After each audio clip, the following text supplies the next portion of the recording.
Қайырлы күн. Келесі бізде таразы белгісінде жандарға апталық болжам 14 және 20 қараша аралығы. Бізде жоғарыдағы екі карта. Бұл аптадағы маңызды әсер беретін жағдайлар, аптада орын алатын жағдайлар, аптаның басы, ортасы және де аяғы, және де аптаға кеңес. Бізде аптада маңызды әсер беретін жағдайлар девятка пентаклей және де паш пентакль. Бұл пентакль өзі қаржының, ақшаның картасы. Ақшаға байланысты жақсы өзгерістер, мүмкіндіктер, возможностьтар болады осы аптаның көлемінде. Мысалы, ақшаға байланысты бір жаңалық, жаңағы қарызыңыздың қайтуы, немесе жалақы күтсеңіз, осы аптаның көлемінде жақсы жаңалық бар. Және де аяғыңыз ауыр болса, босануыңыз мүмкін, егер әйел адам болсаңыз, және де аяғыңыздың ауыр екенін білуіңіз мүмкін, жақындарыңыздың бірі босануы мүмкін. Себебі девятка пентакль бұл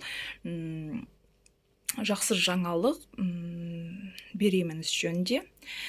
Келесі бізде де аптада орын алатын жағдайлар. Бірінші семерка мечи және де двойка мечи. Мечи адамның ішкі қорқынышы, переживаниясы.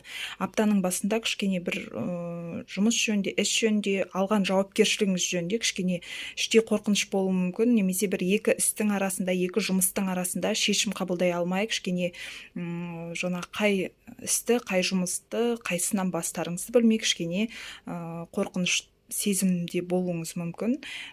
Немесе жаңа біреуге көмектесем, біреудің жұмысын, жаңағы документтерін жасап берем деп қолға алған болсаңыз, кішкене жауапкершілікке байланысты қорқыныш сезім болуы мүмкін.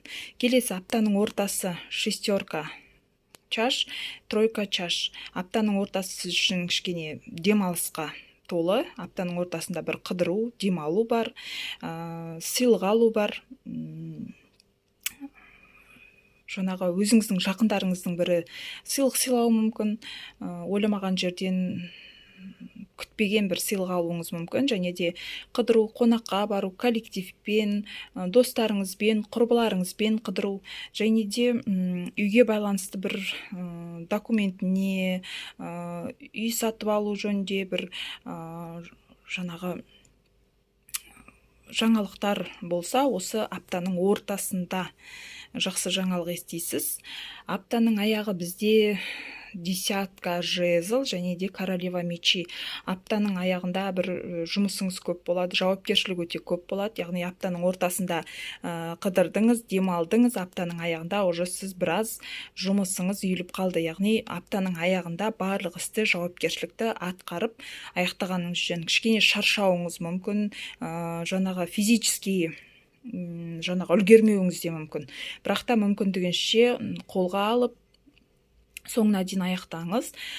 Королева мечи жаңағы бір іс жөнінде, бір жұмыс жөнінде жаңағы бір шешім қабылдауыңызға тура келеді. Сондықтан асықпай ойланып қабылдаңыз.